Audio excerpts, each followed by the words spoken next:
is the book. There is the blade, and there's the talisman.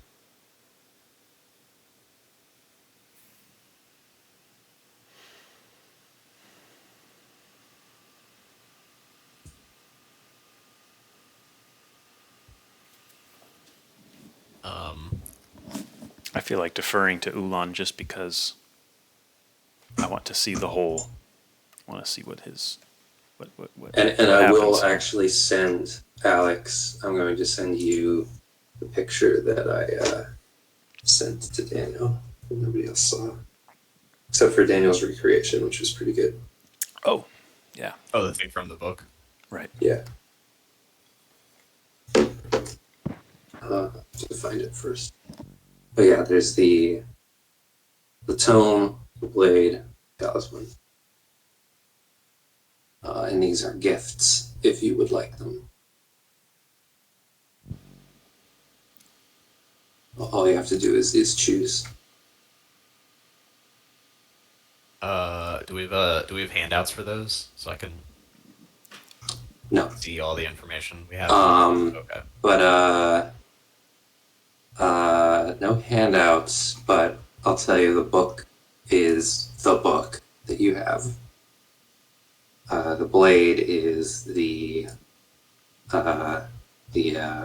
mace that turns into a morning star, and the talisman is the little silver ball bearing on a chain that Daniel also has. Daniel currently has all three. Right. Which makes sense. You looted the body.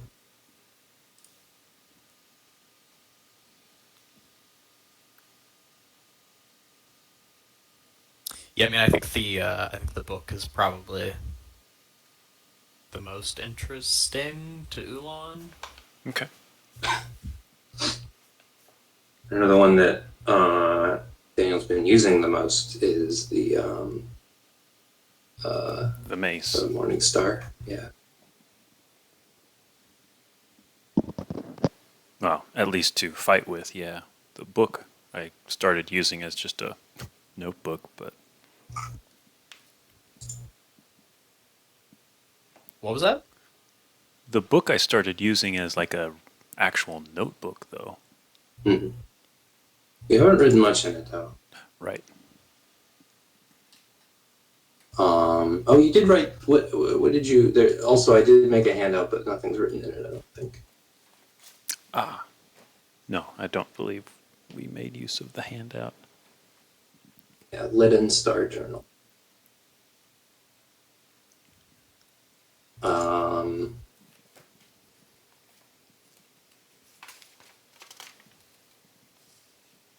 Well, you don't have to choose now. You can discuss later, but that's a sort of a standing offer.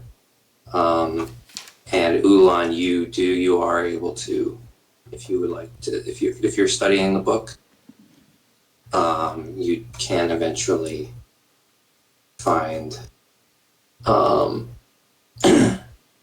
working with Naidaadi to like recreate that symbol. You are able to make it accurate enough with your knowledge of stars and Daniel's memory of what he saw. Recreate it accurately enough that it turns and shows you the light crosses over you, and you do see it.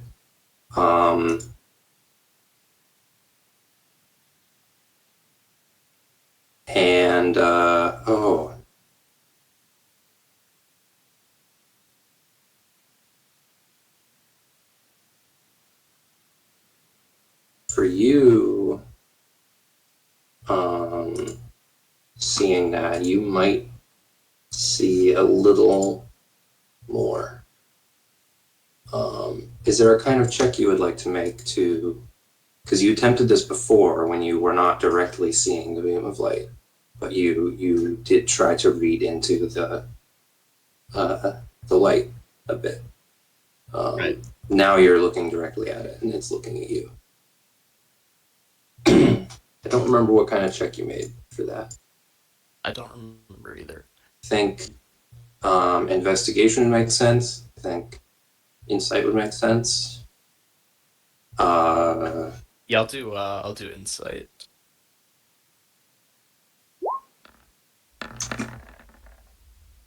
Okay.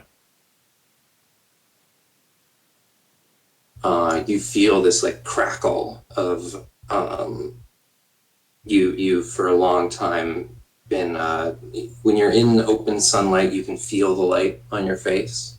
You can feel like the warmth. You've trained and studied enough to be able to, if you focus, feel that from stars that are farther away or dimmer, I guess.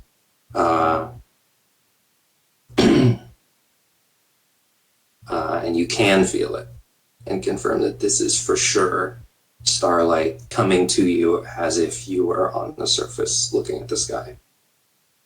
But it's only, it doesn't feel like many stars, like it doesn't feel like that orchestra of stars in the sky all sending their light down. It feels like a focused source. It feels like one star.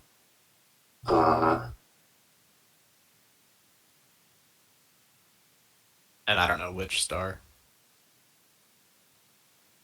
No, you don't. The only thing you know about it is that Erky Timbers referred to it as the Leaden Star.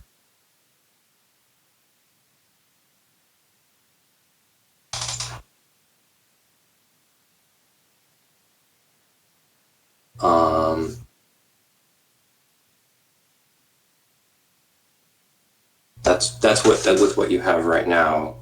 Looking at the light, if you wanted to, if you had any other sources of information or reasons why you might know more about it, that could change. I don't think so.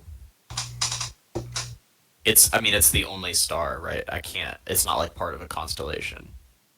Not in this picture, anyway. Right. You do have Lomansea.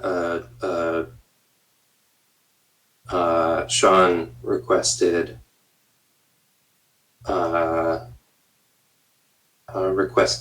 the first and second volumes of Lomansea, or the first and second books of Lomansea, which includes, I think it includes astronomy. So that's automatic success on certain checks relating to astronomy as it relates to Lomansea. But it would depend on what you were trying to find out. Yeah, so volume 1 is the preface and list of contents and lists of authorities and stuff. So it's like the table of contents and the foreword to the whole book, which is useful to have if you're trying to find out which book from Lomansea you need. Hey!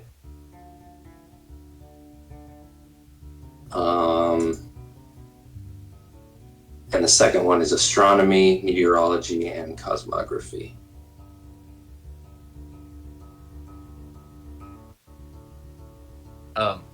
So how does that work?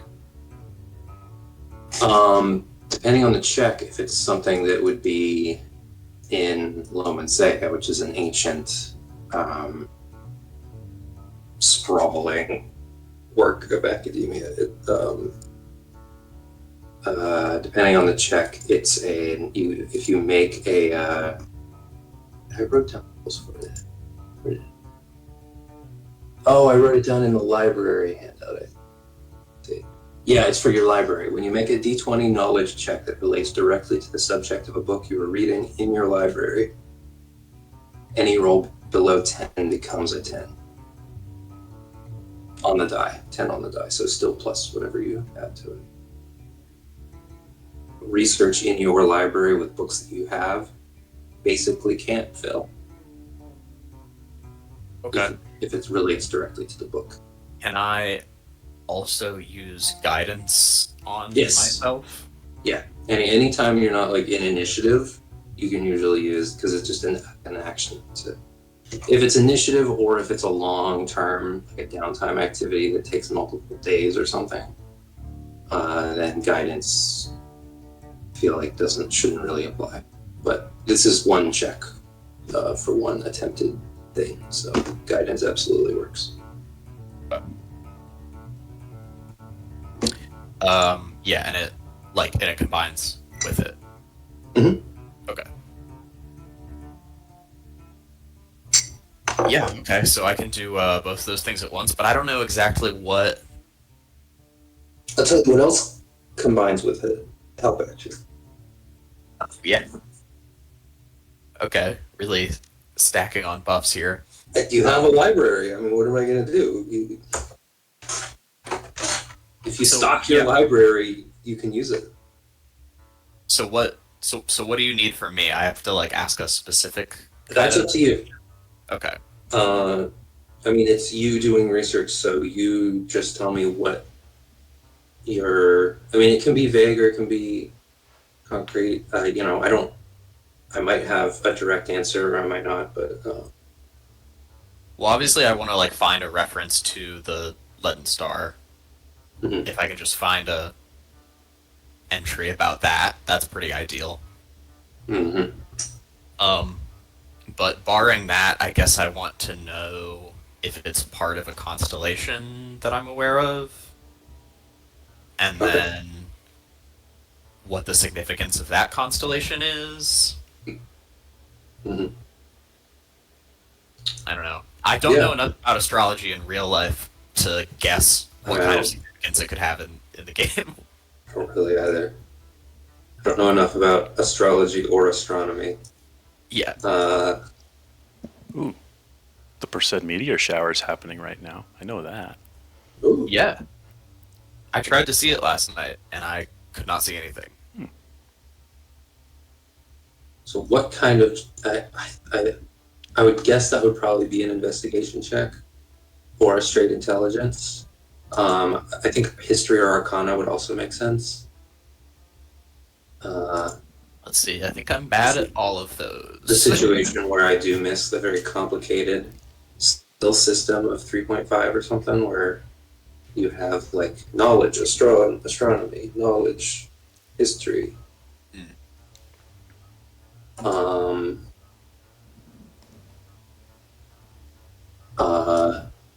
Yeah, I think history or nature would make the most sense. Oh, well, yeah. Nature makes sense, especially given that would be like the source of my knowledge. You're a star druid, so you can definitely use nature. I almost want to let you use survival, just because you're a druid, but that doesn't make sense. Damn. I can't stretch it enough to Yeah. You're reading a book. You're reading a dense... Nature... Have guidance. Okay, well that's already pretty good. And And four for to that. example, nice. For example, if the 4 had been the number that you rolled, it would be a 10, because you're using the library. And then you would add the guidance to the 10. Right. Like a minimum of 14 on whatever we do with my guidance.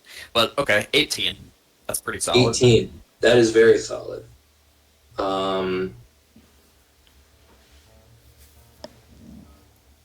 No reference to the Leaden Star. Damn. Looking at constellations, because you know certain things about different constellations. The stars do interact with each other in their own strange way. And constellations have always been a very...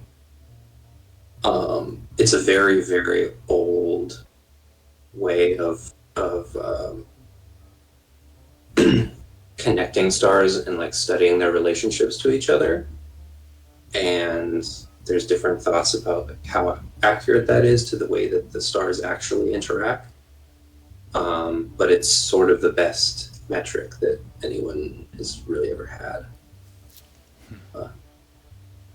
And so the constellations are still the way that the different relationships between the stars are like compared and studied, and their movements and everything. Out of curiosity, Mhm. how heavy is the ball-bearing holy symbol? Surprisingly heavy for size. Same with the mace. The mace is quite small. It really looks like a little ceremonial mace that a cleric would have. And when it becomes a morning star, it's still pretty small it's like regular mace sized once it becomes a morning star, rather than, I guess I don't really know how big a morning star is supposed to be, but and in both cases, it's heavier than it looks. Right. Generally, weapons are lighter than they look. Yeah, can I don't know what check, if it would be like nature again, to see if they have bits of star in them? Because that's heavy, right?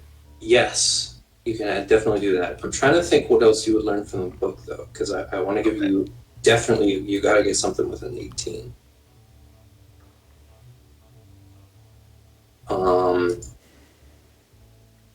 There are descriptions of different stars in Lomansea that you've basically heard before, I think, with how much you've studied. You may have even read Lomansea, like this section of Lomansea, talking about stars.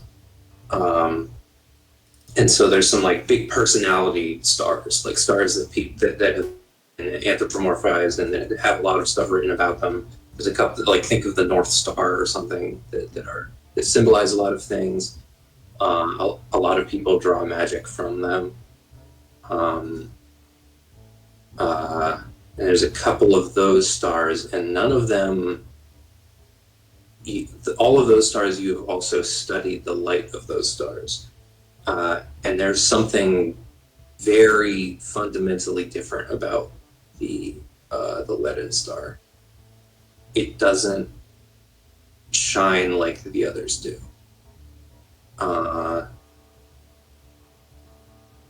And the light that you saw, it almost felt like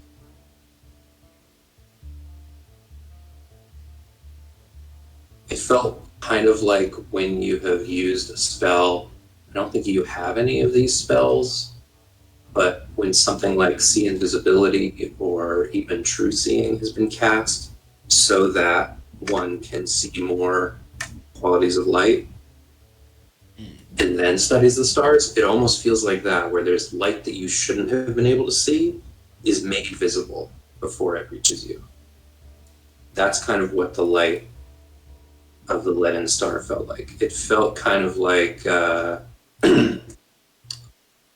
way that a sodium lamp makes all colors kind of the same color. It was like all this light had been, that's kind of a bad comparison, but it's like all the light of this star should have been non-visible, but it was like bent through a prism and made it to your eyes visibly, but it was like squished. It was not a full Kind spectrum. of like this drawing. Yeah. Oh yeah, that's the reverse shot. That's your eyeball. Oh. No. Is it? Yeah, Ian sent me the picture of Yeah. it. He did. Yeah, I just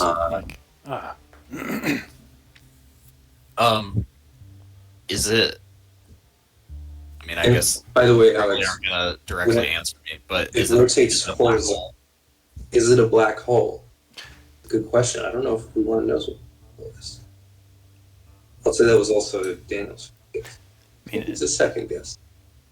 You had two ideas of what it was. right.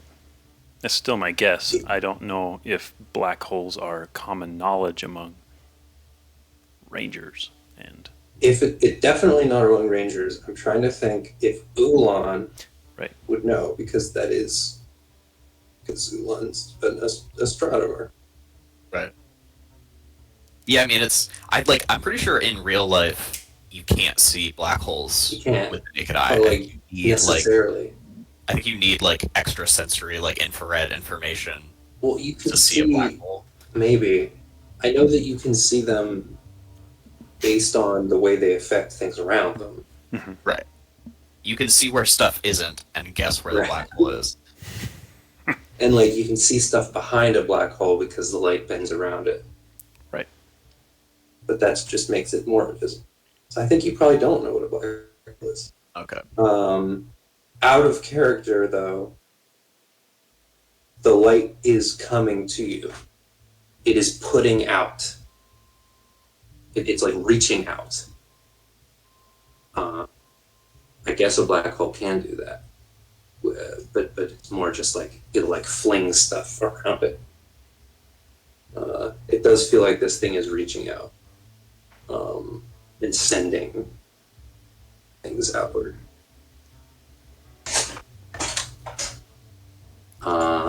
When you saw it spin and the beam cross over you, the picture I sent, imagine it turning horizontally, so those beams that are coming out the sides, that's what crossed over you. And it shines brightly. There's some similarity with the silver orb. What do I know about electromagnetism? Yeah, that's the other thing that the picture kind of reminds me of, is it looks like a magnetic field.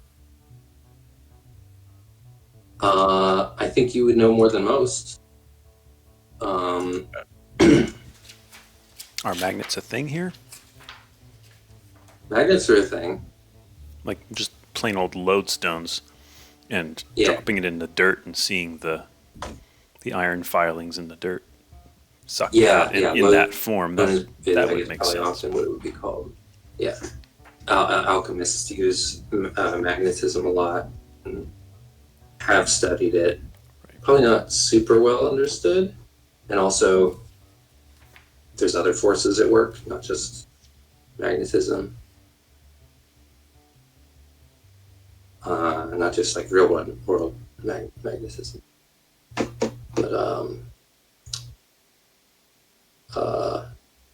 what's I saying?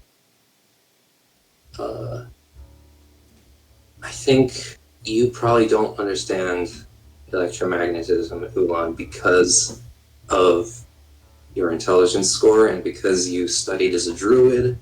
I think it's a little bit.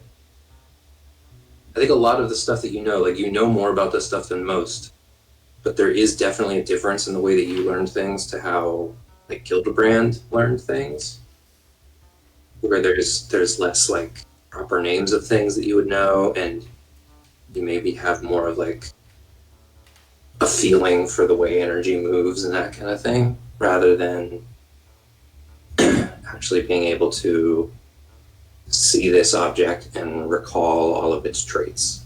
It's more let me go touch it and feel it and see what traits it has. Does that sound fair? Yeah. So I think you understand physical objects, the way that they have electricity, the way they have magnetism, and you know that the stars have that as well to a more extreme degree, but you don't really know that much about it. If someone were to explain it to you, you'd probably be able to understand it, but no one's really explained it to you.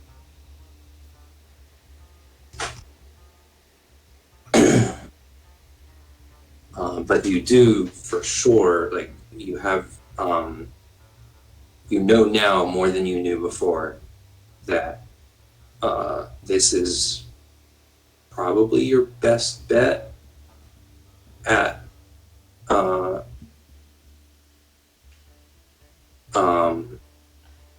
fixing your star map, because you need starlight to pass through the star map and kind of knock everything back into place.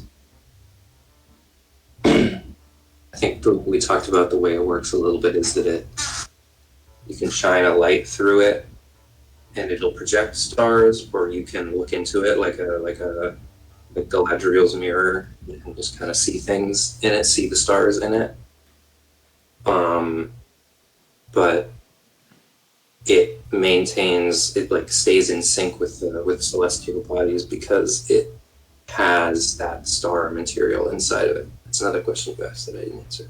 And the iridium. I was trying to come up with another name for it, but it takes in the starlight and echoes back slowly over time, and basically becomes its own little star. And at this point, it's starting its own internal star is fading, and it needs to be irradiated again. What did you asked if something had? You asked if the Morning Star and the Talisman have iridium. I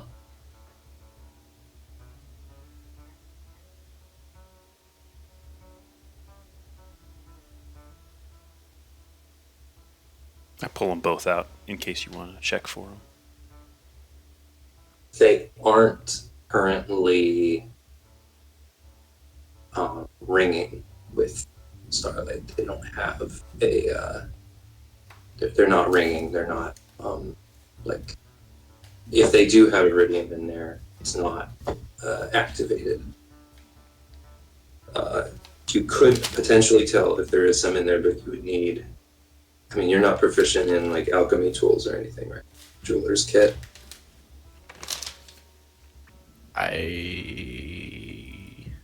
You would basically have to test the metal to test like its hardness, right?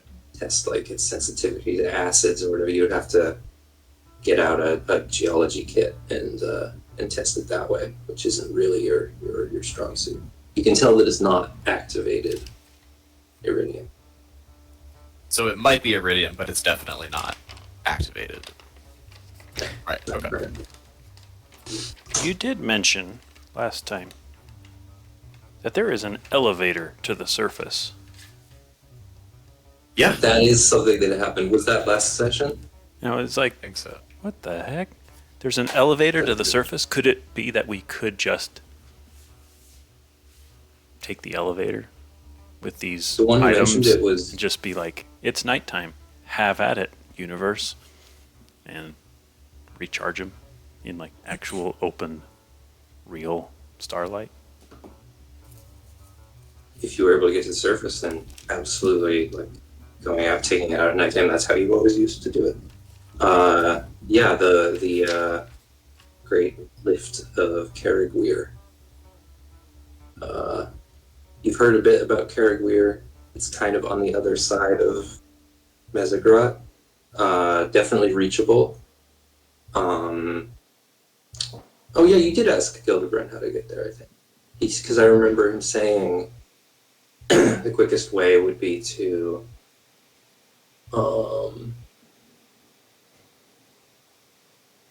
quickest way would probably be upriver.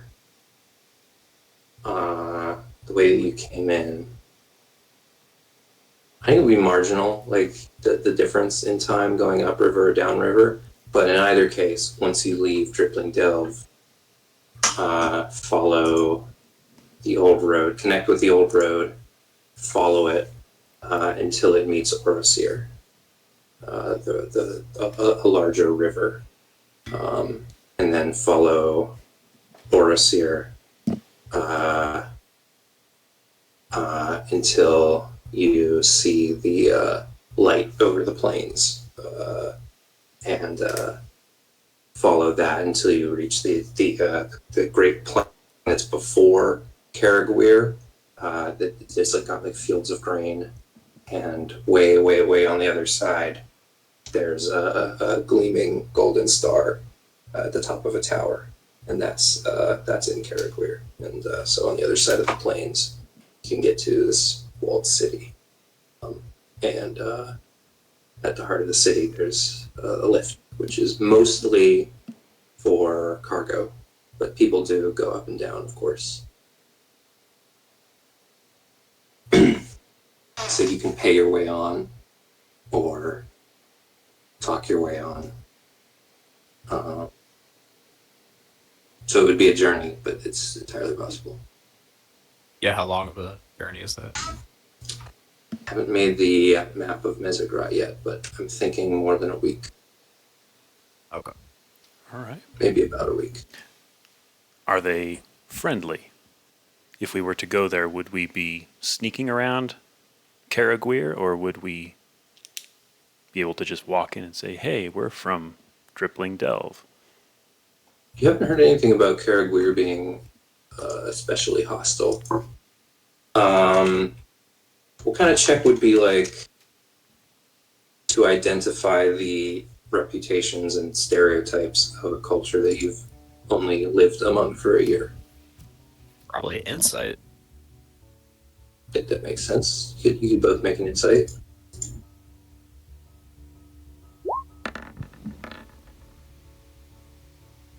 $13. A 6.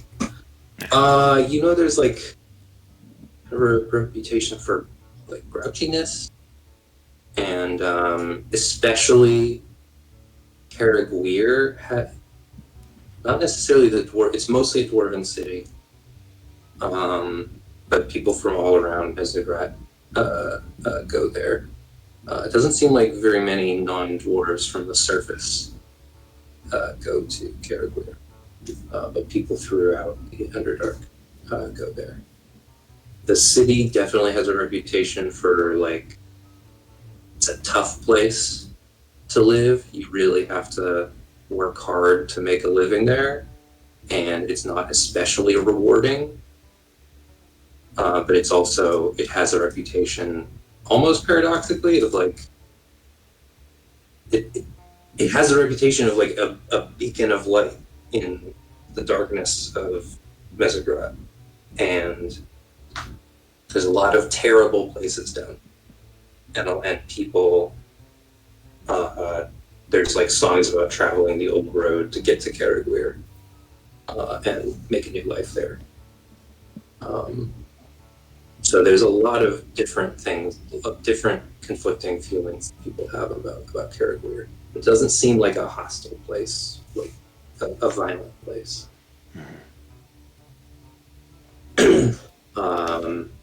A lot of the stuff you hear about Karagwir is in contrast or in concert with Ungarat, which is a city farther down, like at the bottom of Mesograt, which is mostly, Karagwir is basically ruled by a dwarven, like dwarven families. Ungarat is explicitly ruled by the Drow majority.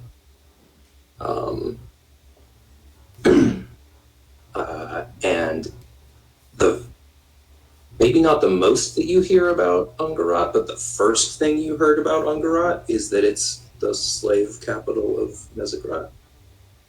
It is,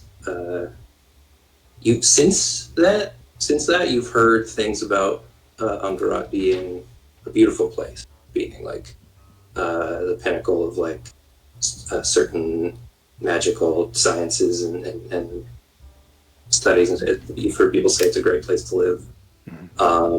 But the first thing you heard was that it was a terrible place that you should never go to. Somebody said to you that it was a place many wish to one day see, and many more hope they never do.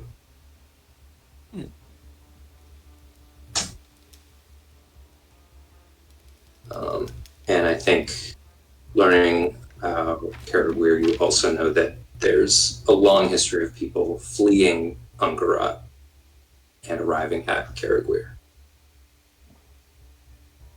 So there's somewhat of a pipeline for people moving from Ungarat to Karagwir. Cool. Usually via the old road. Some people go to Dripping Delve from Ungarad, but very few, and only ever like the smaller races like gnomes, kobolds. Something about Dripping Delve. It's not just that it's small, but I think this is a phenomenon in the world that most people would be familiar with. You know how people don't really find Hobbiton. Big people don't really find Hobbiton. They just kind of walk past it. There's not really a reason for it. It's not a hard and fast rule. It's just generally they tend to miss it. The same is true about Dripping Delve and especially Favennozionir. It's just when a lot of, especially hobbits, but it applies to gnomes and kobolds too, when a lot of them are living in one place, it seems to produce this phenomenon where big people miss it. Mm-hmm.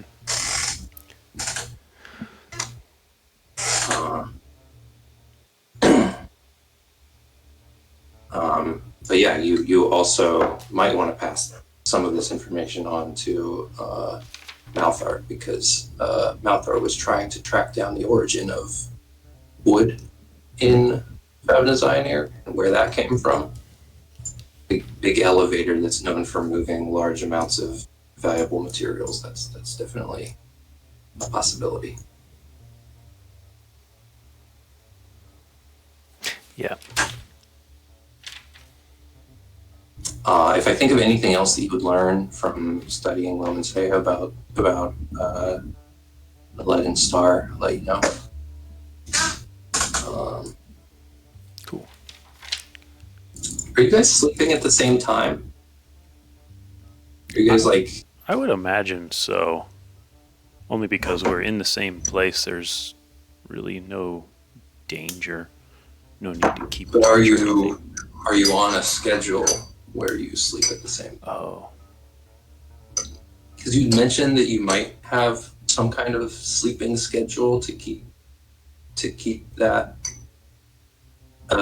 In theory, it would make you less drowsy, but also it's hard to maintain down here because it's really just you.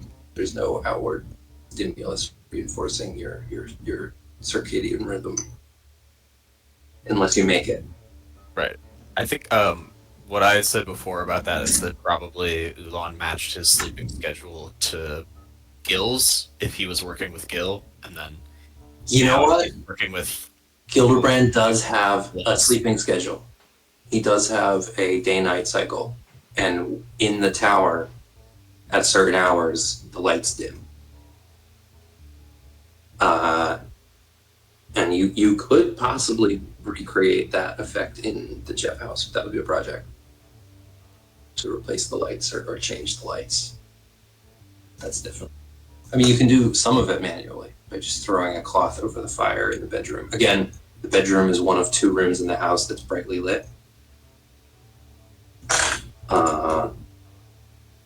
Which would be ridiculous on the surface, but the lights being dimmer doesn't really mean it's time to sleep down here. And if anything, people tend to sleep in a brighter room than they go out their day in, because a fire is like a comforting thing that people associate with rest.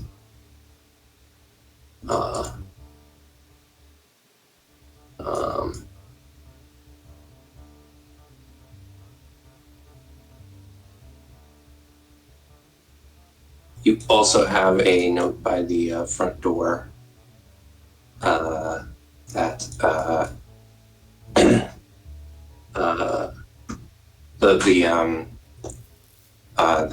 little feathered dragon creature arrives again with a note that says that Gildebran is ready to follow up on your magic items. One of them is ready. Mr. Cravage will be waiting for you with a boat at the docks by the public house underneath the Jeb house. All right, sick. Let's go get whichever magic item is ready, I guess. All right. Agreed. You go there with Malthar. Ropert is still looking around for a place to watch crab fights. Keeps telling you that like you got to see these things.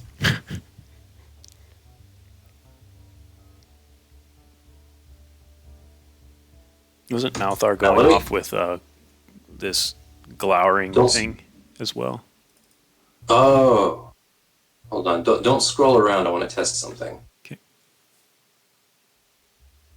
Did that work? Did that pull your screen? Yep. Yep. Nice. I'm using the new taskbar, whatever it's called. Ooh.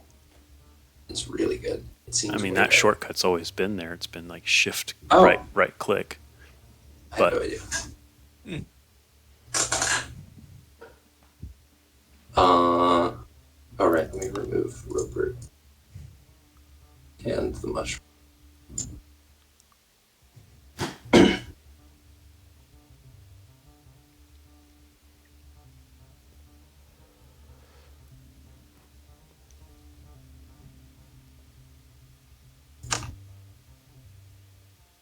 Yeah, at the dock, he's there, and he'll like a gondola, like a gondolier. He'll stand while the rest of you sit and row you back to the tower. In the living room, Gildebran has a little table with a bunch of stuff on it. A little table there.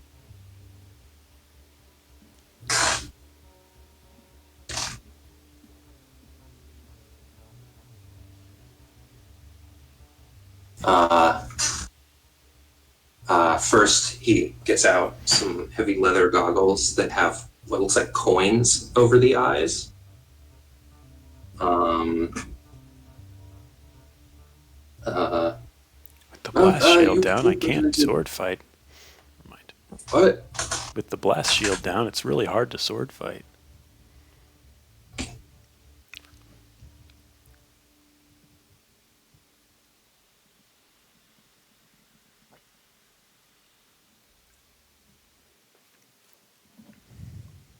Malthar, I'm grateful for the simplicity of your eye.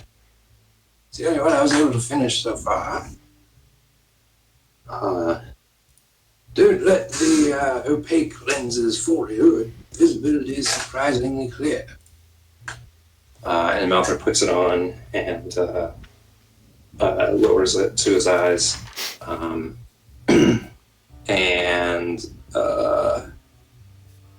Naidaadi, if you have used your eye drops today, is that like your morning routine? Yeah, it is. So you would see a very faint glare off of these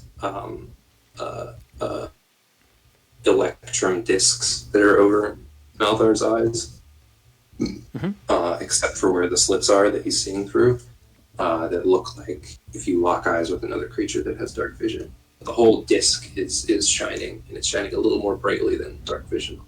Yeah. And Malthar can see your dark vision field.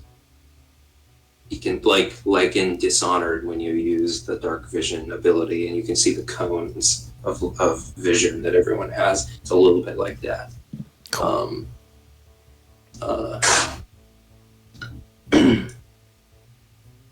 So, as long as Malthar is wearing those goggles, if you can see him, he can see you. Well, I mean, yeah, that makes sense. Okay, logically that makes sense because I'm like, okay, if the room was lit and dark vision was irrelevant, that's true. It still works. It's nighttime in the tower, so the lights are dim. We'll say it's nighttime in the tower. And I mean, Gildebran could go even further and just turn out the light and be like, here's a good demonstration. Yeah. Click. Naidaadi, you're going ahead with the ender chest, I guess. Whoa, yeah, I can. I haven't come up with another name for them, so that's what I'm calling. The what? Oh, yeah. The ender chests. They're called that because they have two ends. Hilarious. Yeah. Good, and I will do my best to make it worth the added costs. And he'll collect the additional funds from you. You've already paid that. Okay. But I just wanted to give you one more escape if you change your mind. Yeah, no, I've already marked them off my sheet, so. Cool. It's an item I've made for a client once before, and it's somewhat of a classic. Not as popular as your bags of holding or your handy haversacks, but in my opinion, far more interesting. You should know that while the range is virtually limitless, it has some of the same limitations as teleportation this deep underground. With enough miles of stone between chests, it could cause damage or loss of the items sent between them. That will not be a problem anywhere in Dripping Dale. Perhaps between the Underdark and the surface, though. The chest should make you aware of. It should not allow you to transmit items if there is a serious risk of the items being lost. If necessary, you could override this. It's just something to be aware of. It's not truly limitless. For all intents and purposes, down here it should. Ropert had actually somewhat of a similar idea, but shockingly novel for someone who's never worked in this area before. It's similar to a scrying eye, where you have an object in location as a focus for the spell scry, but I think I might have a clever workaround. It has similar requirements to the Ender chest, but like I said, I may have a way to make it more cheaply. It's not going to be as reliable. There will be he'll show the plans, and what Manny has asked for is he has as part of his character creation, he had a jar with a pair of eyeballs in it, and he requested that one of the eyeballs remained in the jar, and the other one he could look through and see through the other eye that's in the jar. Ooh, cool. And I said to him, same thing I said to you, Daniel. This is not a 1,000 gold piece item, but unlike the chests, I can see a way where this could be made very cheaply and kind of portably. So, for example, it's still a glass jar with an eyeball in it, so don't drop it. Yep. The eyeball that you put up against your eye, you have to put it up against your eye. It's not like a fancy contact lens. It's an eyeball in brine. And also probably don't touch it because you'll dry it out. So you need leather gloves. Leather gloves not included. You're gonna have to buy those. There's a lot of. It's not a convenient item. Oh, also to save costs on enchantment, he's gonna put a familiar spirit inside of it to control the eyeball. Which means that it literally has a mind of its own. There's a lot. Your chests are like going to be made to the best of their ability. They're very polished. They're gonna have all kinds of like safeguards. So if they're too far apart, they won't let you put items in it unless you force it. So that you're not gonna have your items destroyed. They're extra durable, like a lot of nice magic items are. Not unbreakable, but far more durable than any of their component parts naturally are. This jar is just a jar. So he's getting the budget version rather than extra cost. And he still has to, there's still something. I have one question about the Ender chest. Yes. If you put the small chest inside the big chest, what happens? Don't. Okay. If I remember correctly, one of three things will happen. One, everything in the vicinity will be sucked somewhere else, including both of the chests. 2, it will explode violently and all of the contents will be destroyed. Don't remember what, I think maybe nothing will happen. I don't exactly remember. But don't do that. That's on me. I should have mentioned that before. Okay. I'm glad I asked. Yeah. Because I also wonder what would happen if you put the small box inside the big box and then reached into the small box that was already inside the big box and tried to take something out. Wait, you put the small box in the big box, and then you reach into the small box? How? Right. Through the big box. Oh. And then grab whatever's inside that and see what happens. You could, I don't know why you would do this, but you could. The only problem with that is that the chests are only connected when they're closed. Oh.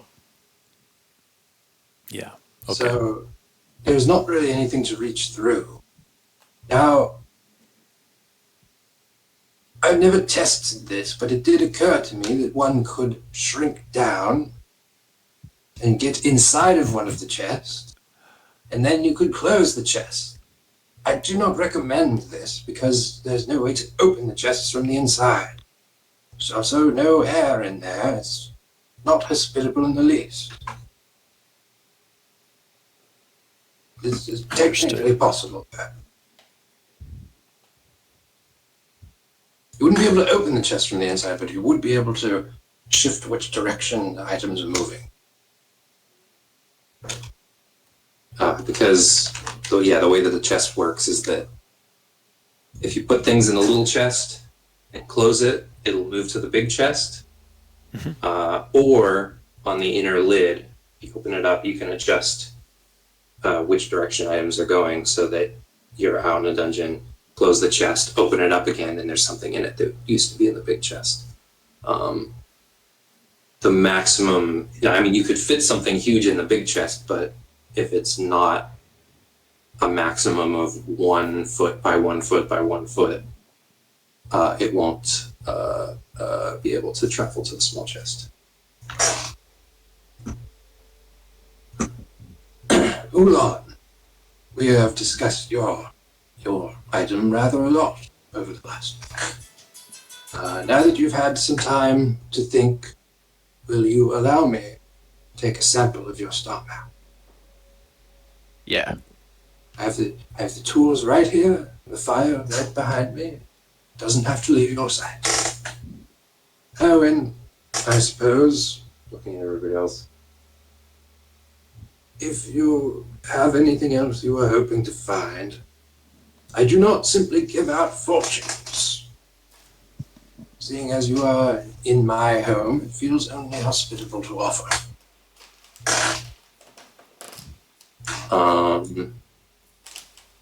So while you're here, you could potentially have the fortune fire at your disposal. Is that? So he'll get out a little jeweler's kit, the file. He has a little bowl, a little ceramic bowl that he'll have you bring your star map over. And the star map, we talked about how it looks. It's like a dark metal material. Kind of looks like stone. It's very worn. And the dark metal has flecks of what kind of look like crystals or little pieces, little flecks of glass. Which, when you're staring down onto the flat side, there's a slight parallax, like a end portal. Speaking of Minecraft,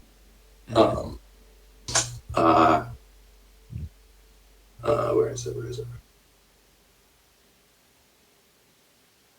I thought I made a.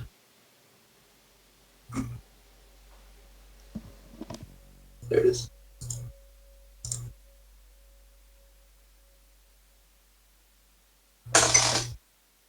Be right back.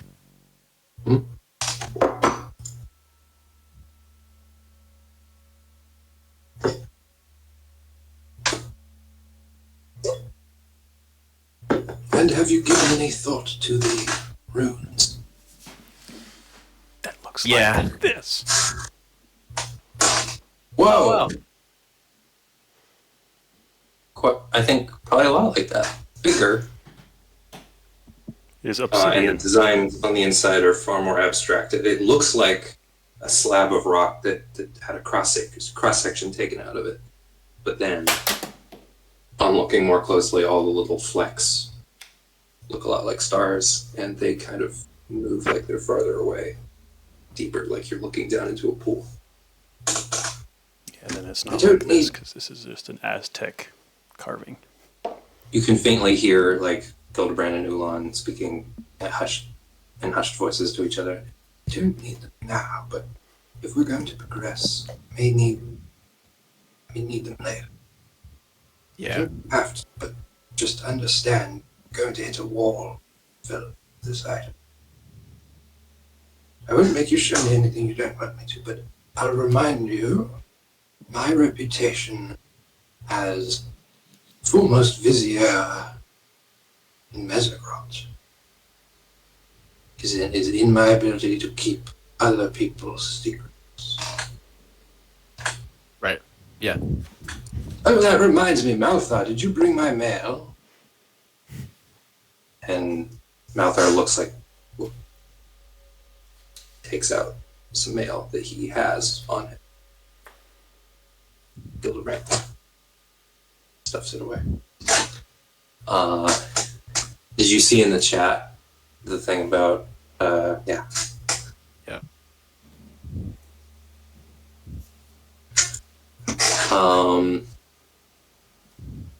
I did a perception check for him, and if he succeeded on the perception check, he would have woken up and seen a little, he would have seen like a golden eye in the darkness, like looming over him, and would have heard like a as his familiar like flew away and disappeared from your bedroom.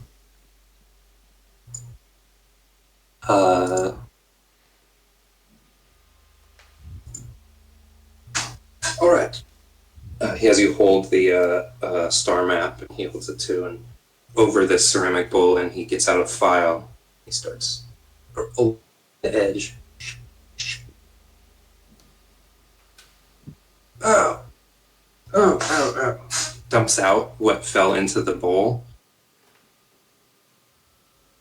Hoagie, will you go? Oh, no, he doesn't call him Hoagie. Mr. Kravitz, will you go downstairs? There's a tool box in the pantry. There's an adamant file in there. Your star map is too hard for my steel file. This is file in this bowl. Hilarious. You broke my file. Well, you broke it. I did. Hoagie brings up a new file. He has a very, very small, fine adamant file that he'll hold over him. And some dust falls into the bowl. Just a little more. That should be enough. He sets it aside. Let me read a spell real quick.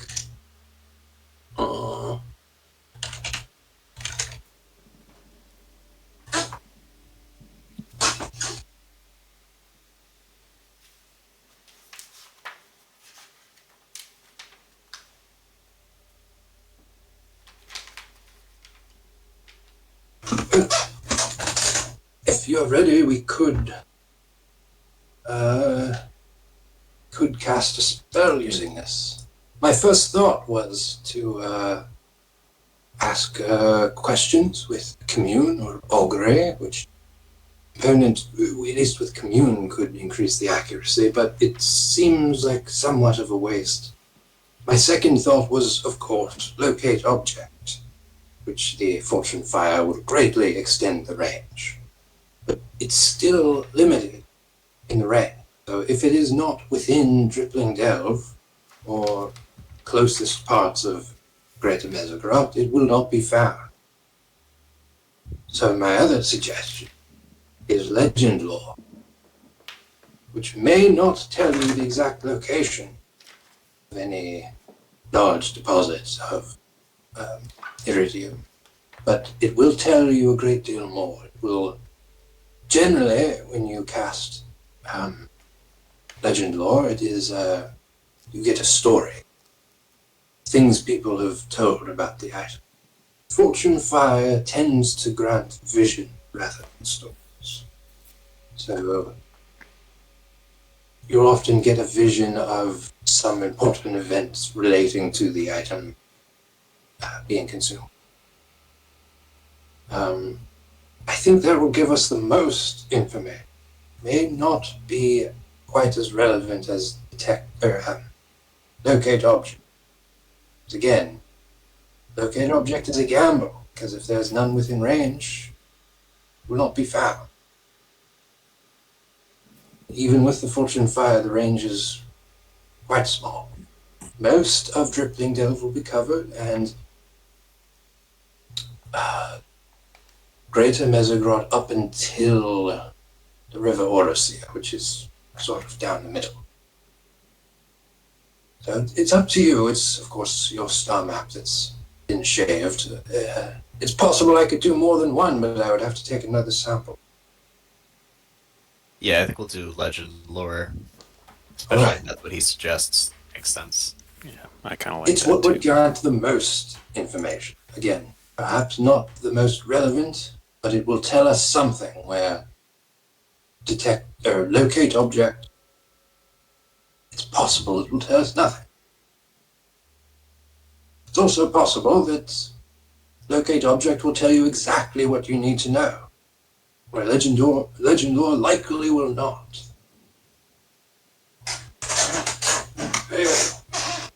Come to the Fortune Fire.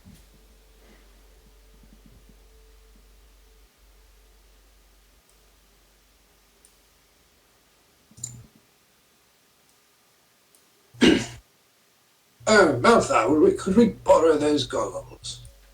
Oh, sure. There we go.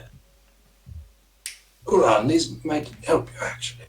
Oh, now that I think about it, yes, put these on. And, oh dear. I suppose I could cast True Seeing on. Have you ever had True Seeing before? No, Probably I. not. I don't think you have. Then perhaps not. It's likely, if it is your first time, you will be far too distracted by the spell to see anything in the fire. It takes some getting used to. So I will give you see invisibility. It will greatly improve what you're able to see in the fire. He can. I don't think you can actually upcast see invisibility, but this is a master diviner, so he'll be able to cast see invisibility at 6th level. Get everybody, and he'll cast True Seeing on himself.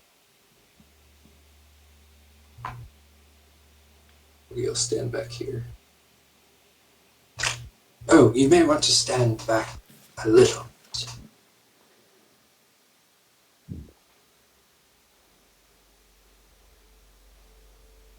Malthar's eyeing the cloth on the table that he didn't lift up before. Mm-hmm.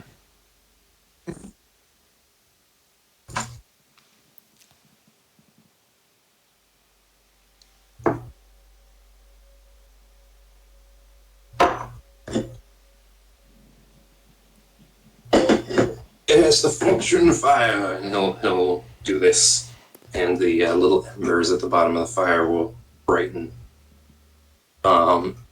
My instrument of choice as a diviner when I am at home.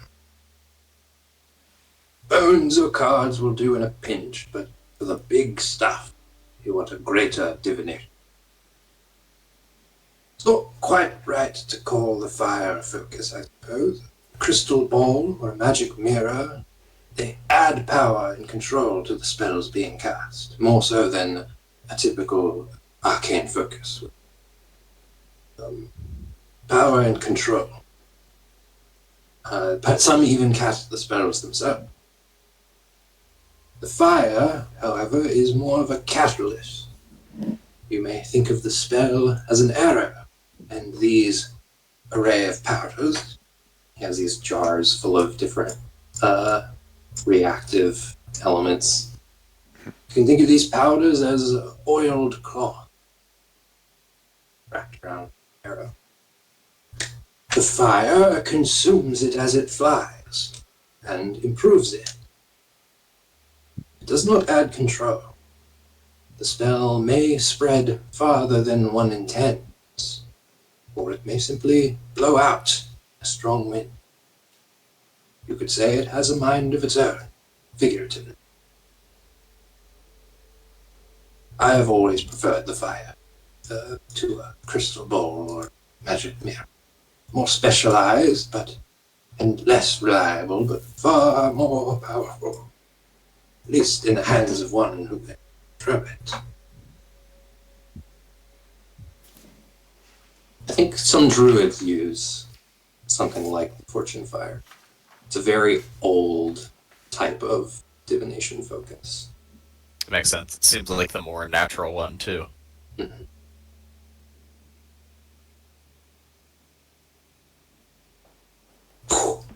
It like bursts up into a visible flame. Very tall. The basin is set into the ground, and the fire reaches up to like Gildebran's eye level at the tips. He's shorter than any of you guys.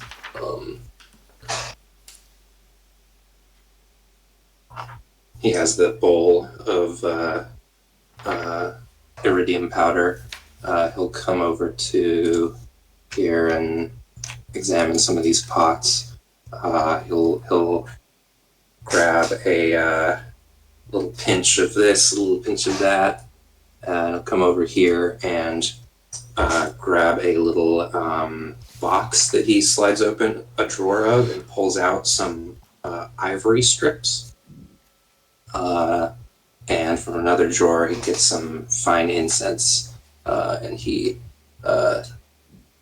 tosses those into the fire, throws down some powder, and the fire explodes into a bigger flame that reaches a couple, like a foot above his head.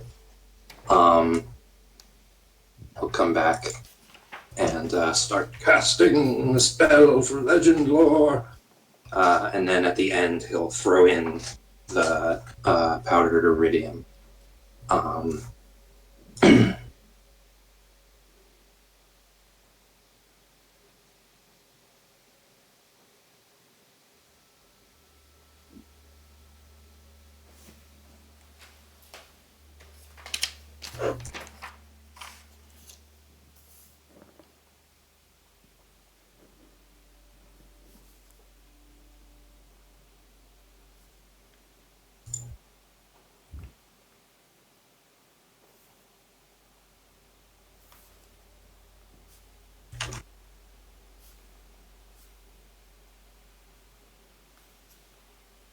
All right.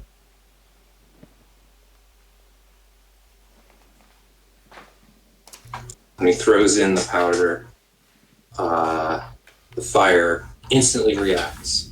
The iridium sparks, and you can see it being consumed, being like it like turns red at the bottom. It sparks, and if you look really closely, you can see it melting, but it's obscured by the other materials that are in the basin. You can smell this mix of chemicals being combusted. This room here has a high like stone dome over it. The ceiling is higher here than anywhere else, and it's higher towards the back. It's not like an even dome. It's clearly highest where the fire is, and it is a little bit blackened, the ceiling. Fire's not that tall, so but maybe over time it's gotten blackened. Right. The fire kind of puffs and swells and begins to billow as if there's a gentle wind blowing it. The spell is searching now.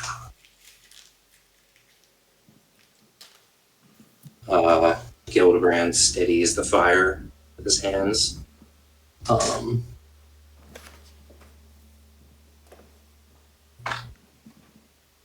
It starts to sputter and produce smoke. Yes, it's found some. Oh, there are legends about this, aren't there?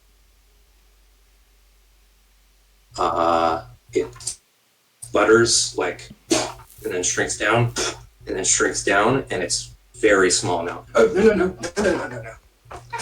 He gets closer and cups his hands,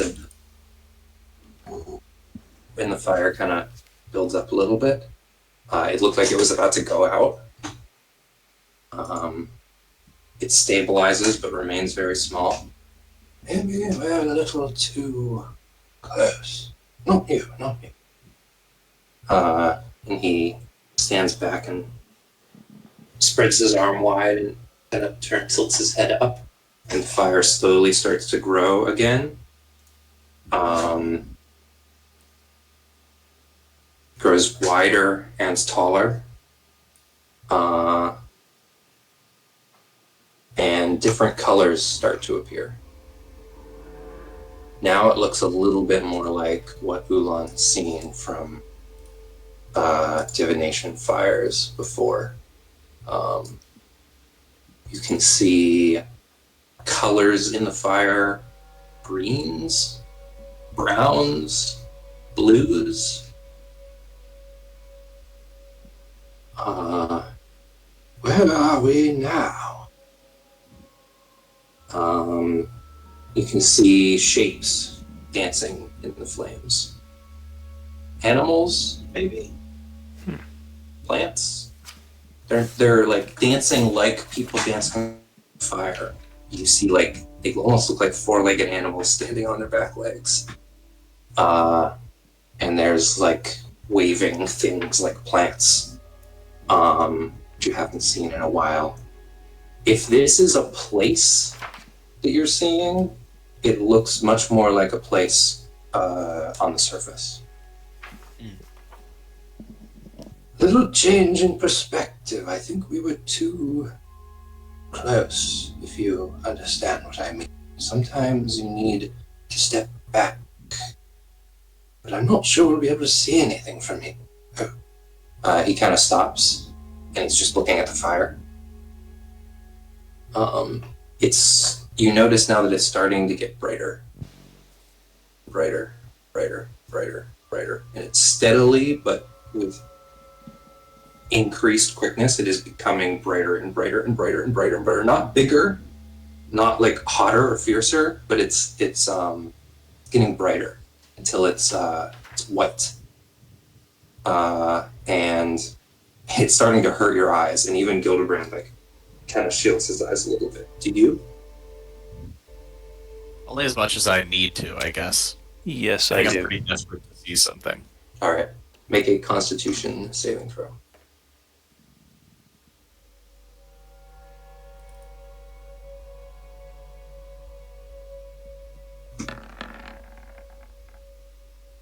Three.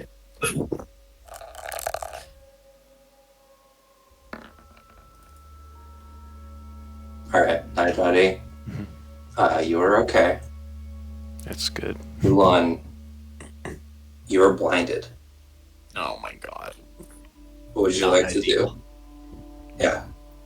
Gildebran doesn't like notice that you're blinded, of course, but he's still like looking. But like you kind of can't see anything anymore. Can I, like, cure wounds my eyes? Make a. There are spells that cure blindness, so to cure it with a spell that doesn't do that would be a pretty big medicine check. I also have cure wounds. I could help with it. can use the help action. Oolon makes it known that he's gone blind. Yeah. Okay. So I'm doing just a medicine check. Mm-hmm. Okay. Oh my god. No, not enough. So what are you saying?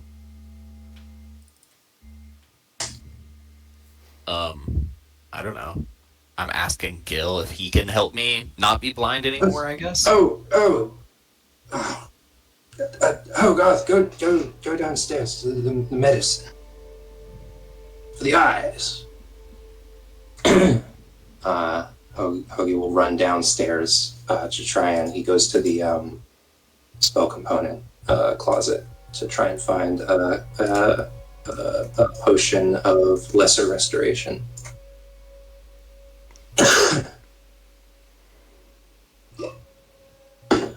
I'm sorry, but I didn't expect that to happen. Seems like we have seen something.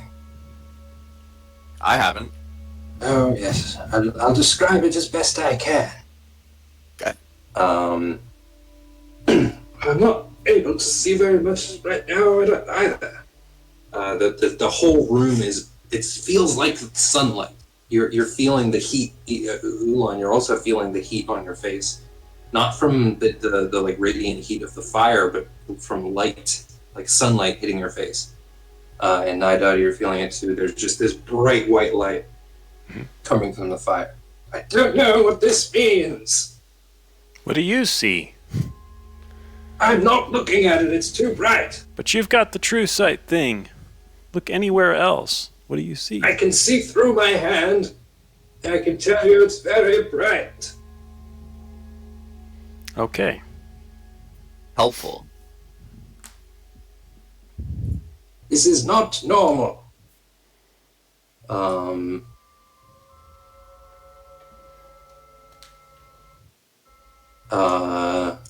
The light starts to slowly dim.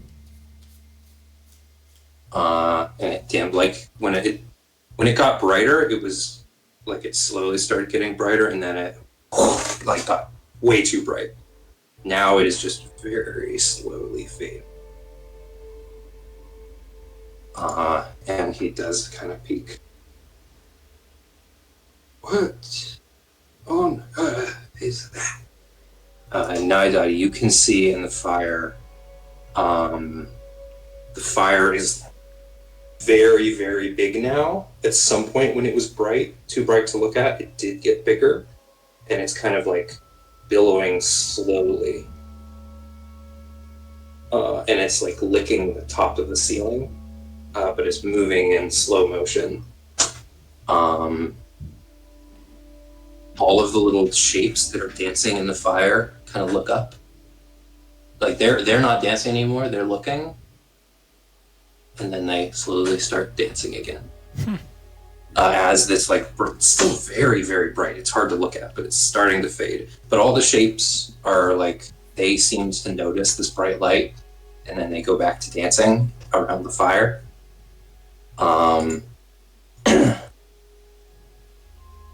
Hoagie comes back with a potion. He's like, who's gone blind? Oh, Him. Who's gone blind? Yeah. Yeah. And he gives you a little potion. Open your eyes. Open my eyes. Okay. This isn't how I talk. I was something like this. I was like, oh, I'll remember. I'll remember what I sound like. It's like, consider yourself at home. It's like that. Anyway, here you go. He has you to tilt your head back, and then he like tries to pour it slowly, and then it just onto your face. So now you're blind because you have liquid all over your face and your eyes. But he starts to massage it in and clear it, and you catch a glimpse of this scene that everybody else is seeing of the things like just dancing like they were before. You never saw them stop. You never saw them stop dancing. That will be, people will explain that to you later. That's what happened. But to you, they're still dancing, and the light is slowly fading.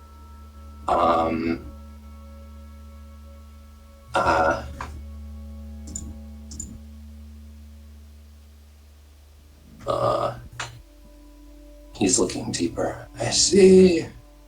Mountain. This is on the surface. And I don't know what this has to do with your star map. And then out of nowhere, everybody needs to make a strength saving throw.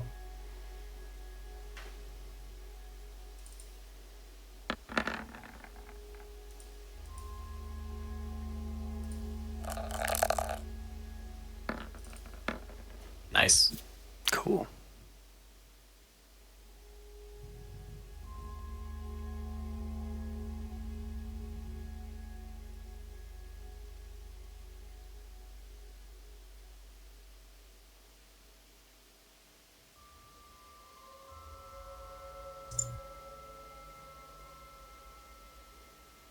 Nice. With a 10, you just make it. The fire explodes, but not in like a fire explosion. There's this wind that blasts out from the fire. All of the little shapes that are dancing in the fire, you see them in a moment just be flung out towards you and disappear. And this blast wave just emanates from the fire, attempts to push you all back. Hoagie falls backwards down the stairs. Malthar braces himself against the wall here. Gildebran is like, and then stepping back towards the fire and lowers his eyes. The time to see the fire has gone completely out. He stands over it and does some. It's gone. Did you catch anything?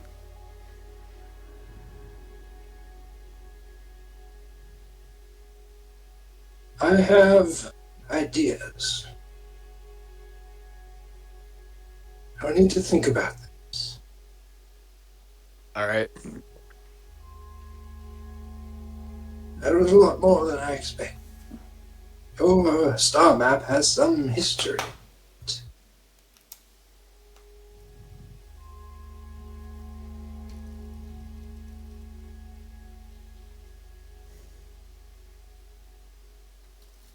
Anything else? Anyone have any other questions they need answering? Yeah, what was that? Well, I saw... When I started looking... Legend lore tells a story. So, naturally, we started at the beginning. But we couldn't see anything. My thought was that we were too close to the subject. Sometimes this can happen. You need to, because it's a story, you need to step back and see. I'm not speaking literally, but I'm attempting to put it in terms that can be understood. I don't think we were too close. I think the subject was too far. But of course, I stepped back and arrived somewhere, I believe, on the surface. It's always a perspective, legend lore. This was perspective of beasts, I think. That's what they looked like to me. It felt like the perspective of a beast. And there was a great light in the sky. Everybody went back about their business, and then everything was gone. Or maybe the spell just ended. It can happen with the Fortune Fire. Interference. It doesn't usually explode like that. I suspect something else is at work. Can you... Did you This determine... is the origin of at least some part of your star map. Did you determine where that happened on the surface? No. Did I see any, like, geography that I recognized?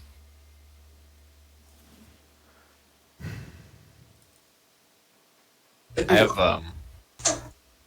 the Outlander background too, so I am good at noticing things like that. Oh yeah. Ooh. Can you remind us what the Sunless Citadel campaign was actually about, other than the Gultheus tree and all that? The Sunless Citadel was about the campaign or the Citadel, like the building? Well, I'm kind of both, but mostly. Because Why is it called the Sunless Citadel?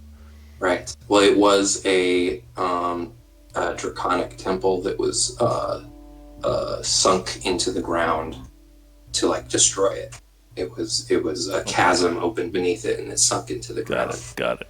And it worshipped like a great dragon called a Shardalon.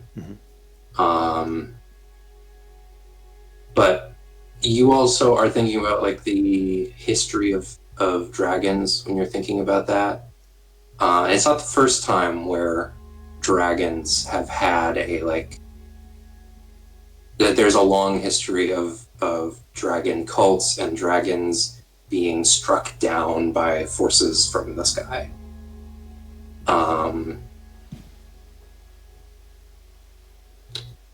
Especially here in Favennozionir, that you will have studying history and studying things, you've definitely heard of the Age of Dragons, which is the sort of the I think era that precedes this one. In the deeper history of the world, it's generally separated into 3 eras. And the current era that you're in is the 3rd. And before this one, there was an era generally thought of as being ruled by dragons. And it ended with a catastrophic falling star that plunged into the ground and basically destroyed everything. And everything that remains is descended from the few survivors. Even the true dragons that live today are somewhat of a recreation of the great worms that lived back then. Although it would be kind of, if you were in a place ruled by a true dragon, that would be a little bit heretical, like to suggest that they weren't a true dragon. They're merely calling back to another time. Right.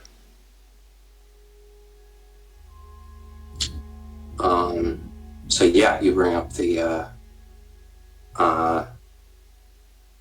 star that ended the Age of Dragons.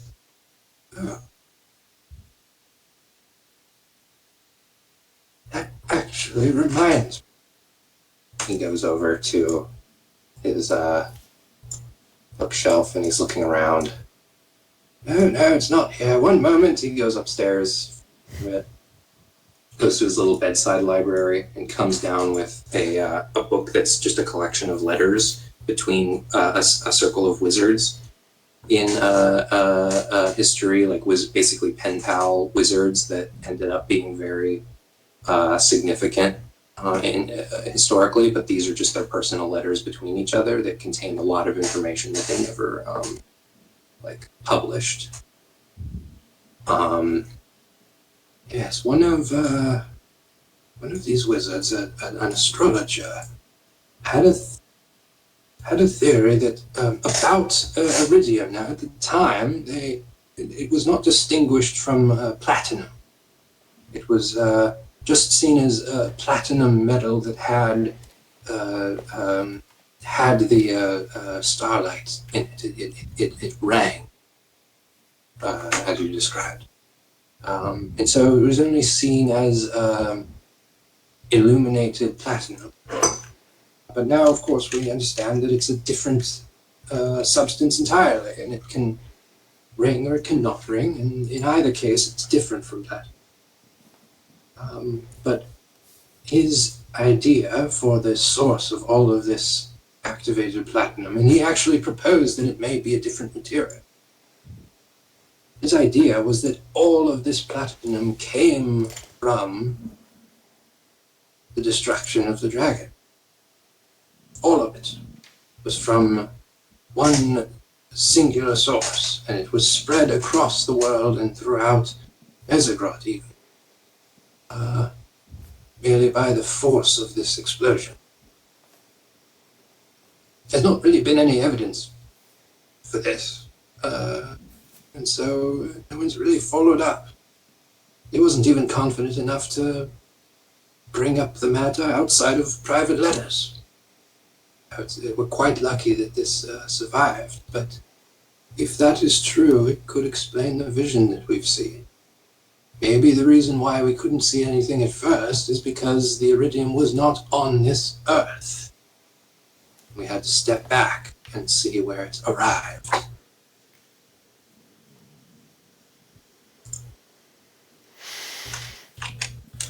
If that is the case, it could bode quite well for its presence beneath the ground, if not many fallen celestial bodies make it past the surface.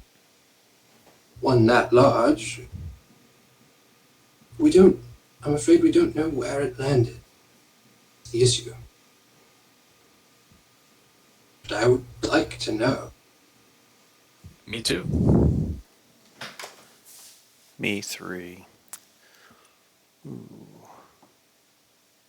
This could be big. I mean, beyond this world is not a hard stretch. I look over at Oolon. Since you say iridium used to be considered platinum ringing with starlight, and stars are not of this world, necessarily.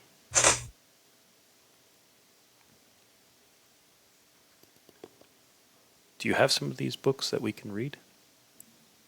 Or notes or letters or communique? Yes, I do have them.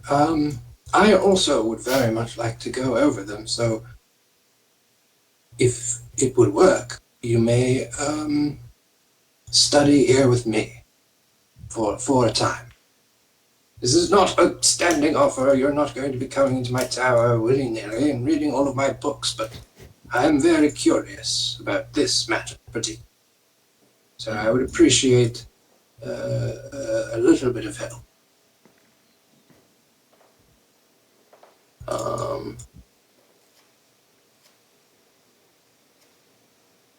Yeah, so that's definitely I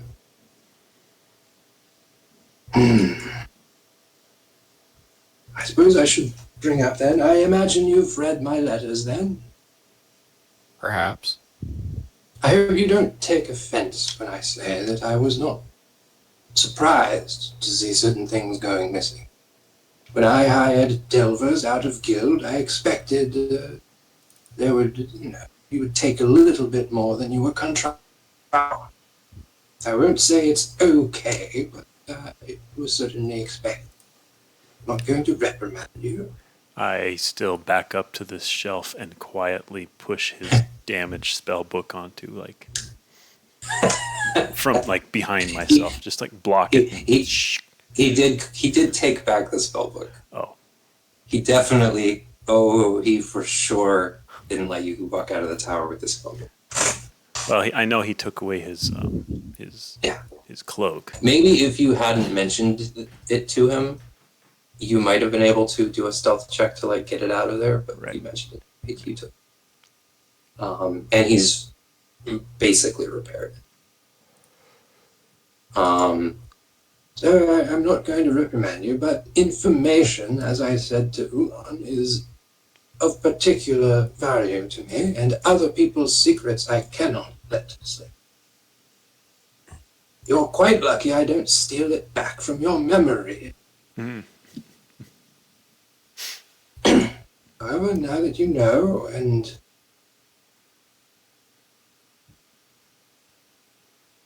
I think it would be wise to acquire some petrefacts for this study, seeing as we're trying to look back in time and discover the location of this fallen star. Might help to see into the past, see into that time. Do you know about petrefacts and their the study of petrefacts, the visions that one can see? A tiny bit. I feel like we should, only because it was mentioned before at one point, but I don't remember. What was mentioned, first of all, in the letters, it was just that Gildebran was trying to track down. There were like people poaching petrefacts from certain locations and also buying them before they made it to market. Nothing illegal by the laws of Favennozionir. Possibly illegal in the localities where they're being poached from. But by the time they make it to Favennozionir, they're not illegal as far as Favennozionir's good. But they are being bought outside of Favennozionir and brought into Favennozionir, already being owned by their purchaser. So they're being bought before they make it to market, basically. And Gildebran is trying to get ahead of the market. Got it.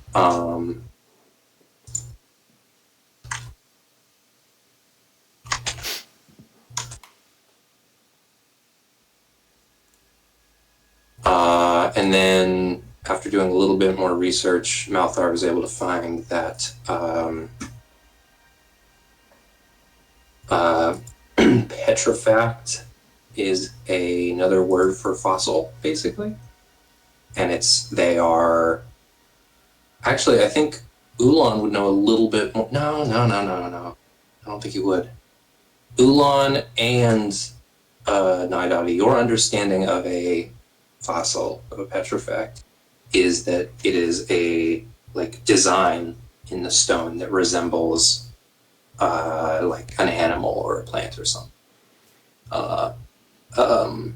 Some druidic signs are based on these things, and they're thought to be like messages from the stone, or like the stone is drawing, or like animals or people are drawing these symbols in the stone. Because how else would a perfect design of a dragon might be drawn into the middle of a boulder, that when you crack it open, you find this design inside of it. I think that would probably be the common understanding of what they are.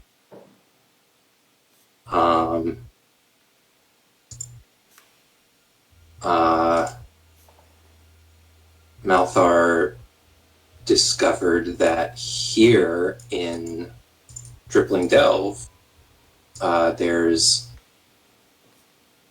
a practice where you can burn a petrifact and consume the smoke, consume the fumes, and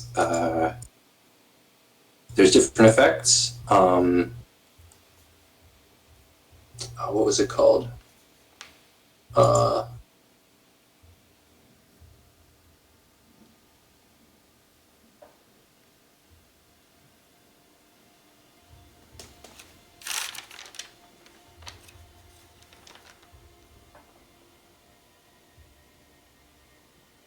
There's a fairly common recreational substance in Favennozionir called Morcon, which is pieces of what look like coal. If you find this black, shiny rock and it has a visible leaf or cone or scale pattern, you can shave off that part or cut off that part and just cut away the rest of the stone and have this visible plant pattern on it. And if you throw that in the fire, it affects the mood. Everybody who's in the room where that stone is burned, and it does burn. It's like coal. It like starts off with like a little bit of disorientation, like being drunk, and a kind of an elevated mood. And later on into the night, it's very relaxing. So it's a great thing to do at a feast or something, a gathering. Throw one of these on the fire, and everybody will have a great time. There are also some ritual practices for burning these in a ritual fire, which can give abstract visions as well as this feeling, and you can actually see clearer, like clearer visions and messages and things. Those are Morcon or Mork. Those are also known as black petrefacts. Mork is usually used to describe the lower grade ones that usually resemble plants. White petrefacts are made out of harder stone, and they usually look like more like animals. Teeth are like animal scales. Occasionally you'll find a black petrifact of an animal, and that's the most valuable. The problem with hard rock petrifacts is that you have to get them really hot, maybe even to melt. And then once they're that hot, they do produce the fumes, but the fumes have to be captured and cooled before you can breathe them safely. So it's a whole thing. Not everybody can do that. But the advantage of burning a white petrifact or a black petrifact that happens to look like an animal is that you get a much clearer vision, and you can actually basically have a dream where you are another creature and see through their perspective. And there's all kinds of other stuff that can happen. It's a vision quest, but it's always very like specific. People generally see the same sorts of things.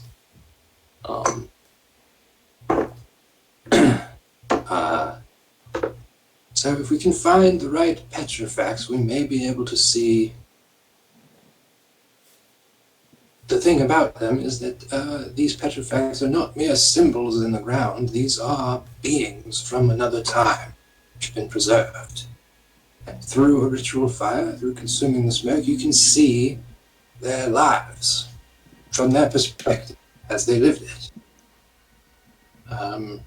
It's not easy to acquire them, and it's not easy to conduct the ritual. It requires a great deal of discipline to learn anything in the vision.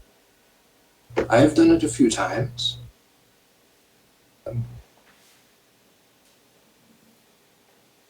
Okay, sorry, I have to go for 1 second. I'll be right back. Okay.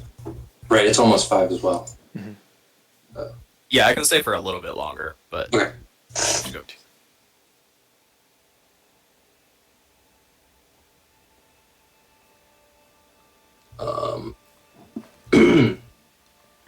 I feel like I'm back in college, frantically writing down all these interesting things. I hope it's not too much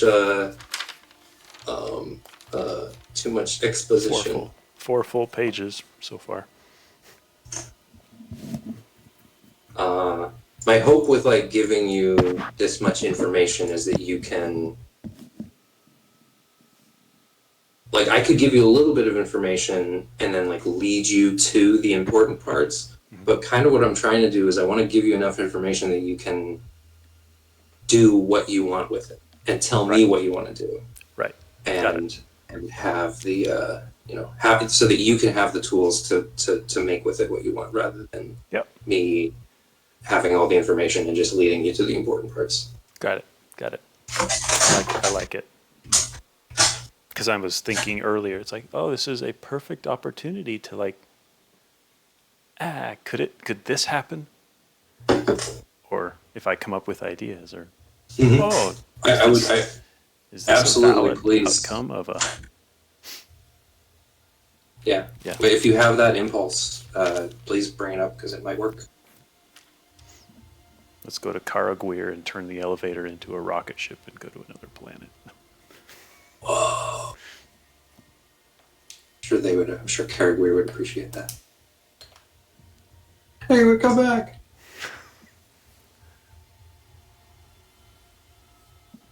We could go to the Githyanki home planet thing. I apologize. I know this is quite a lot to take in at once. I did warn you.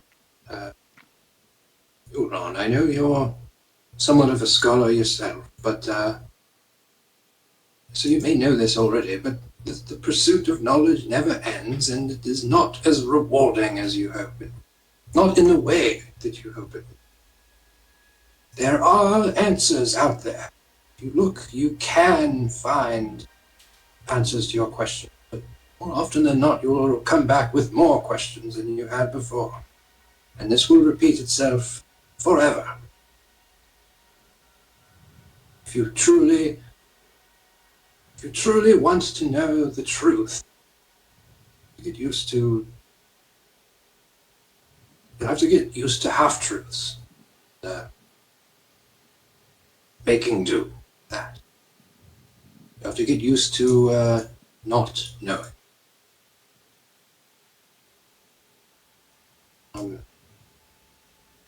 But I'll help where I can. Clear things up. There are always answers to find, but you may just go mad trying to find them.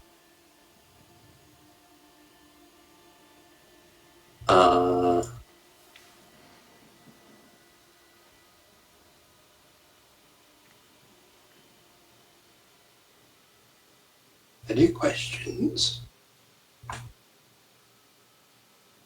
Any questions for the class? What were the creatures in the fire that I saw? The dancing creatures.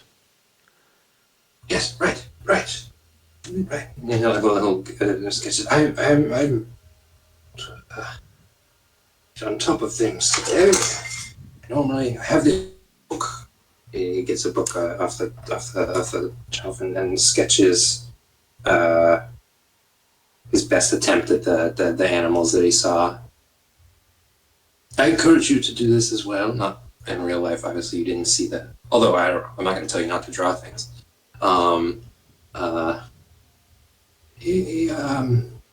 Yes, they do appear to be beasts.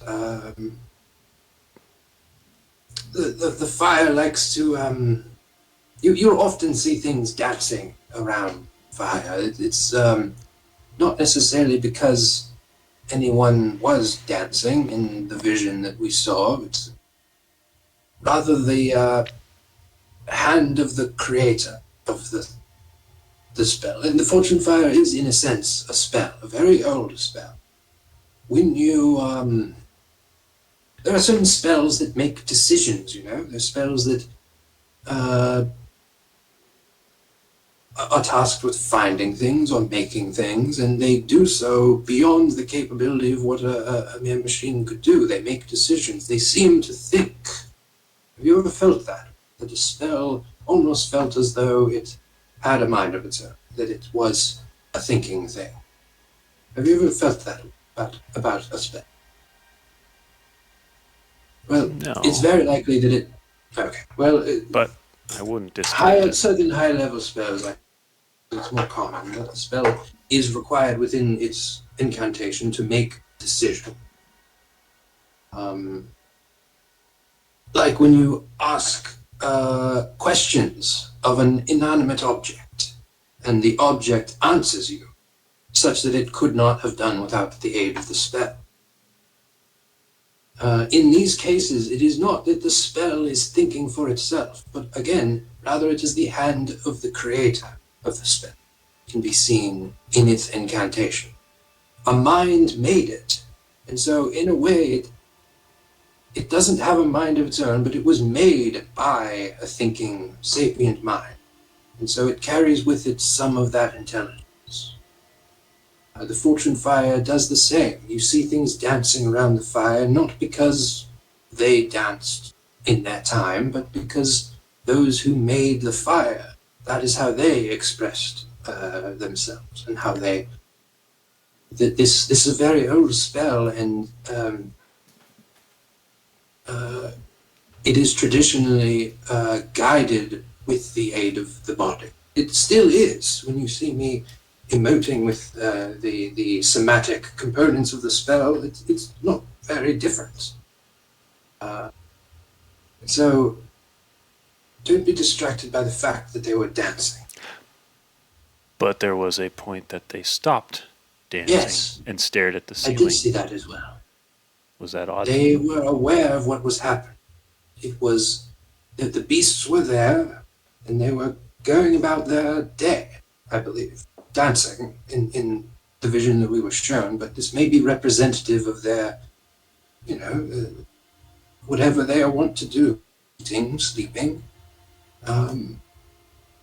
And they stopped and stared at a light in the sky. If this was the end of the age dragons, it would make sense. It would have been, I'm not sure the beasts in the forest would have known what was happening. And so when the light faded, they went about their business, unaware of what was coming next. And then they were all gone. But not all, thank goodness.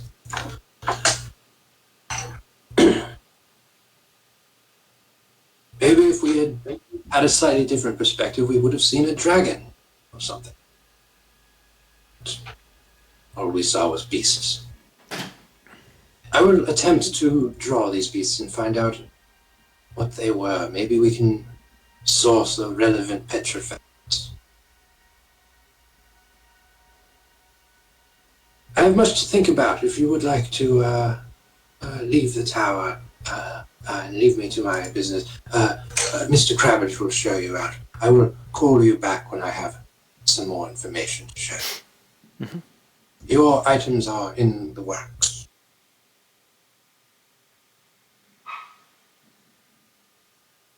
True. Yeah, okay. All right. Guess that'll be the end.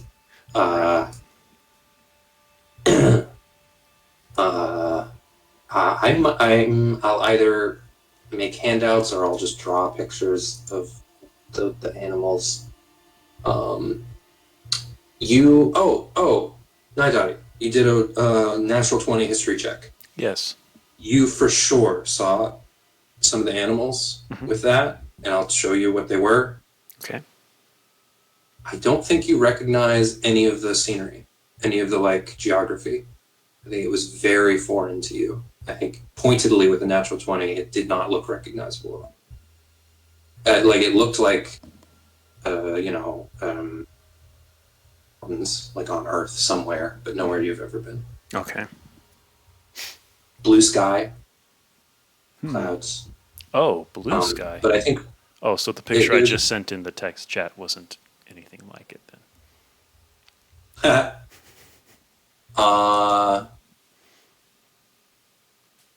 You didn't see anything like that. You saw a pretty peaceful scenery of all these beasts dancing around, and a clear blue sky with spots of clouds. Okay. There were plants, curling ferns, and some kind of tree swaying in the wind. And then you saw this bright light that was so bright you couldn't see anything. When it faded, everything kind of stopped. But there were still you couldn't really see the blue sky anymore because it was all white. But as it was fading and returning to a peaceful scenery, just like it was before, everything went about its business, and then the fire went out, Right. and you were blasted away by a shock wave. Sure. And then that's when the video ended.